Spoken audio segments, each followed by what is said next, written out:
Hello, my name is Chloe. Welcome to my channel. Today I'm bringing to you another weekly reading vlog.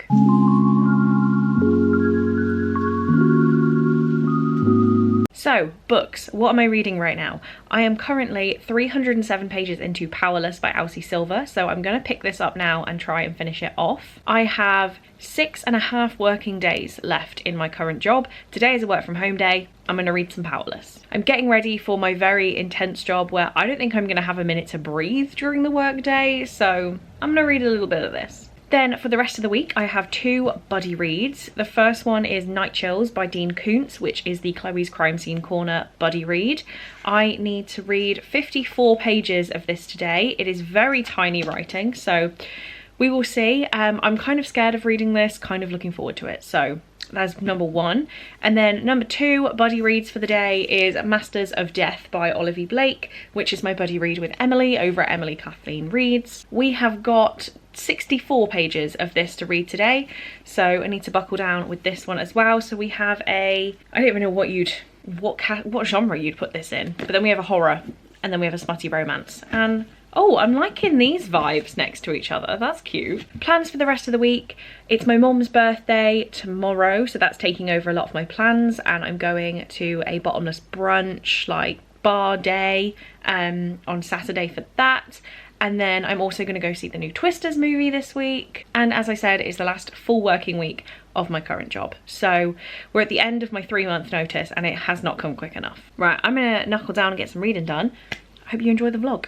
Hello, quick update time. Oh, my leg is burning. The wound from the little crash I had hasn't healed yet, and it's like if you pinch it in any way, oh, hurts. Anyway, since I last spoke to you, I finished a book. I finished Powerless by Elsie Silver, and I've given this one 4 stars. For me, it's the weakest in the Chestnut Springs series so far, but I did still really enjoy it. It's just a friend to lovers romance, and I don't love the whole you never noticed me, now you did, blah blah blah situation. It's not my favourite in a romance. I say that, if it's like a brother's best friend and I never noticed you, then I kind of like it. And it's the same kind of situation in this, but for some reason it just didn't give me 5-star feels. But I did enjoy it, and I am going to obviously continue with the rest of the Chestnut Springs series. And then I've just started Night Chills by Dean Koontz. I've read the buddy read section for today, which is 54 pages. And if I wasn't reading this for the book club, I would DNF. I will give it tomorrow to see if it does anything, but I need to be like stricter with my reading, and if I'm not enjoying it, I will be DNFing after tomorrow. So yeah, just not feeling any type of way about this right now, and not too committed to carrying on. So now time for reading sprints. I'm going to read Masters of Death, and then I'm going to pick up Thinly Veiled by Eliza Modiste. It's the first book in the Veiled series, and I'm reviewing the 3rd one, so they've given me all 3. Yay! Didn't quite realise I had this much ebook to read. This many ebooks. I know what I meant. So time to do Masters of Death and then a bit of Thinly Veiled. Okay, updating from my phone because I'm at the restaurant waiting for my parents. I think I've made a decision on Night Chills. I don't want to read it. I'm just thinking about the romance I've got on my phone right now, the book I'm reading with Emily, and I just can't be bothered. So this is going to live in my car, is the decision I've made. I'm going to stick it in the glove box because it's tiny, and when I'm like, oh, I'm out and I don't have a book, guess what I'm reading? Is this a smart decision? Probably not. I don't want to read this right now. I don't think it's that great. I really don't. Maybe something horrific happens. I dropped it. I don't care enough. Hello. It is a Thursday evening and I have a couple bookish updates. So the first one is I finished Thinly Veiled by Eliza Modiste last night, and I don't have many things to tell you. It's a 3-book series. I'm going to be reading all 3 books in the next week and a half now. And the first one, I think it's 3 stars. I'm holding off on doing a numbered rating on Goodreads because the author is sending me like a PR package to promote her book, so I don't want to give numbered ratings until I've had like the opportunity to read all 3 books, give them all a chance. But I believe I'm going to go with a 3-star. It's not a bad book at all. This is a new start romance. We have a woman going to a new town, doesn't want to discuss her past, but she meets a new guy who she's working with and forms a relationship. They start off as friends, things? Are they going to be something more? And just how dark is her past? I didn't absolutely love it, but I did have a good time with it. It was very easy to read. No complaints, just nothing special. And we'll see if the rest of the series are any more special. The other book I've been reading is Masters of Death by Olivia Blake. I'm buddy reading this with Emily, and I'm up to date to yesterday, which is page 166. So it's a big chunk today. I need to read up to page 230. So a lot to read. I'm gonna make a cup of tea and sit and read this. I don't have many opinions on this one either. For now, I like it, but I feel like it's really overwritten. Everything's overly lyrical, where I don't quite think it needs to be. So I'm not disliking it, but I'm not absolutely loving it. Random thing, I nearly bought this last year, and I didn't.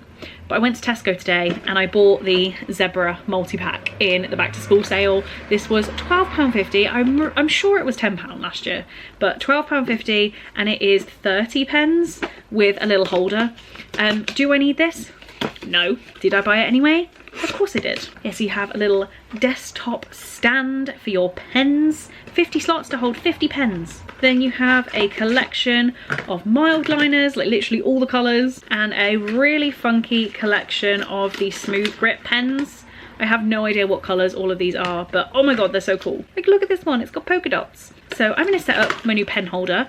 I was thinking about redoing my desk for my new job. I don't really know what I can redo. I know I need to be happier in this room because I made a home office to be happy in this room, and I'm not absolutely loving how this setup always turns out. So I do need to do a little bit of like thinking and feeling how I want to change that up. Maybe that's not for tonight, but maybe it is, I don't know. So cup of tea, and I will carry on with Masters of Death. Then I don't think there's any editing I need to do tonight. I might just sit and enjoy my book, maybe play some more Supermarket Simulator, because that's just what I want to do every day.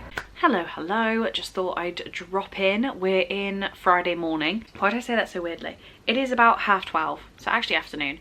I am just about to come up to my lunch break. I'm gonna have a nice shower, get like redone up, because I'm gonna film my August TBR, and then I'm going to tonight go to see Twisters, so I'm really excited. But I'm here for a reading update because I did finish Not My Type by Evie Mitchell this morning. I started it last night just thinking it'd be something easy to read.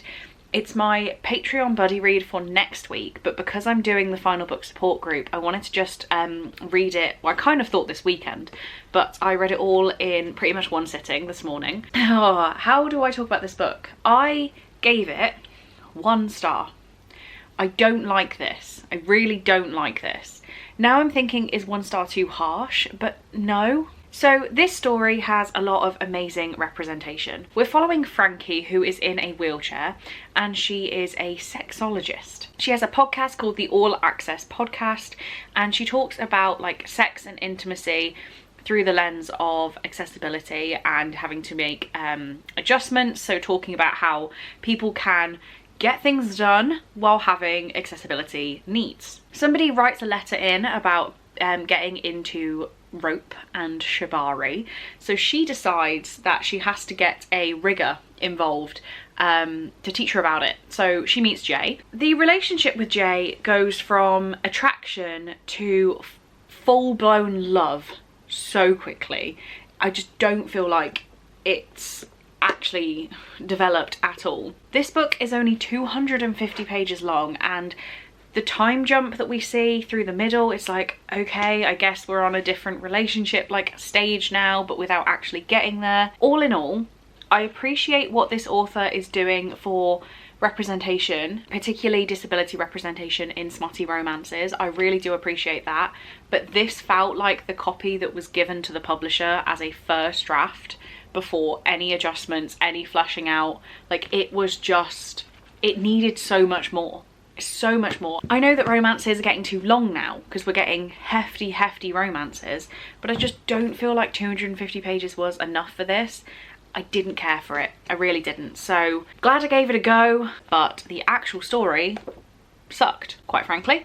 More things to do. I need to read a little bit more of Masters of Death. I'm carrying on with that. Still think it's overwritten, but still kind of enjoying it. It's feeling very 3-star for me, so I don't know how I feel about that right now. But yeah, feeling very 3-star.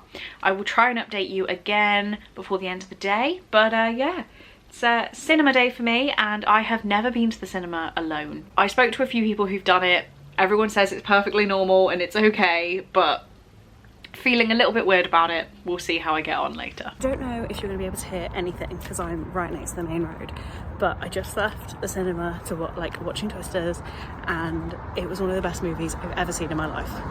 Absolutely loved it. If you've watched the original, it's basically the same story but CGI. So the Twisters look so good. There are fireworks, there are rockets, like it was amazing. So really enjoyed that. Can't wait to see it again. And now I'm listening to the soundtrack on the way home. So absolutely loved it, would recommend. Okay, hello, it is Sunday afternoon and I had a bit of a busy day yesterday. So we went out for bottomless brunch and then to like a daytime disco. It was like a daytime club, and I was back in bed for 10, but I had a few tequilas and it was a pretty hectic night. All day today I've just kind of done like little life admin-y things, and I've been sat reading Masters of Death. It is just gone 2:15 and I've just finished this one off. I feel really conflicted about this rating wise, but I think this has to just be a 3-star, but I can't really tell you why, because the whole time I've been reading I've said I think it's overwritten, I think it's written for the aesthetic, not for a good story, and I don't really know what's happened. But 3 stars feels right, 2 stars feels too low. This is what I get for rating purely on enjoyment, is I struggle to explain some books, but this one, I don't actually think I'd recommend it. I don't know who I would recommend it to. It's just very, I don't know what happened. I'm gonna read through some of the reviews on Goodreads now to like understand different people's opinions, see if that helps me work out what I'm thinking. But yeah, this one can now go from my shelves. It is an ARC copy, so I might be trying to like trade it with people, I don't know. But yeah, that's the book done. I did actually edit some videos today as well. I edited vlog number 197 and I edited my August TBR. So I did some bookish things. I now need to read Heather by Charlotte Wood. I'm doing reading sprints in 4 hours, or 3 hours and 45 minutes. So I want to read this now rather than on the sprints. And then I'm supposed to be reading one of the Eliza Modiste books on sprints, but part of me wants to read something different. But if I don't read that now, I won't actually read it in time. So I guess I'm gonna have to read that. I don't know. Guess it's happening, but for now I need to finish this. And I'm trying to be really positive about this one because the people who've asked me to read it are really nice. This author seems really, really nice, but I'm not actually enjoying this book all too much. So we will see. I'm gonna try and stay as positive and lovely as possible, but I don't think it's quite my thing. Hello, it is now Monday morning and time for me to wrap up the vlog. Yesterday did not go as planned. I read Masters of Death, I think I told you about that. And then I was going to just hang out for a little bit before hosting my own reading sprints. I haven't done public reading sprints in so long and I just wasn't up to it. It happens. I just didn't want to be on screen live. So I went out for dinner with my parents instead, and I didn't think anyone would notice, and people did notice. I got quite a few messages and I genuinely was just so shocked by that, and it was so moving. People were like, wait, I was like, you know, looking forward to that, and really yeah, really shocked me that people noticed. So if anything, it was a bigger confidence boost than I even thought it could be. Saying that, I still haven't finished Heather. I really respect this book and I love how I've had interactions with the author and the publisher, but I just don't think this is a book for me. I think I'm probably going to refrain from a numbered reading at the end, but I'm also just very happy that I could bring you this book to highlight that it has been published. I don't know how much I've told you about the story, but we're following a woman called Fern who has gone away to university, and in her second year she's decided to live in a flat by herself. She quickly realizes that the flat is haunted by the ghost of Heather, who went to like a convent school, or a school run by nuns, I don't know what that's called, nearby, and she was basically bullied by one of the nuns, and there was a tragic incident where Heather drowned and died in the well. So that's what the story's about. It is just a very classic ghost story, as it says, a ghost story, and I just don't think it's 100% for me. I'm not loving the third person narrative, and that's probably what's bringing it down. But I'm very close to finishing this. I have got about 50 pages left, so I'm going to do that now, but that will be in next week's vlog, which will be vlog 199, I'm pretty sure, if my calculations are correct. So yeah, for now, that's really all I have time for today. If you have watched the vlog to this point, please leave me a ghost emoji for the ghost story that I'm reading. That would mean a hell of a lot to show me that you're here. But apart from that, thank you so much for watching. I really do hope you enjoyed, and I will see you in my next video. Bye.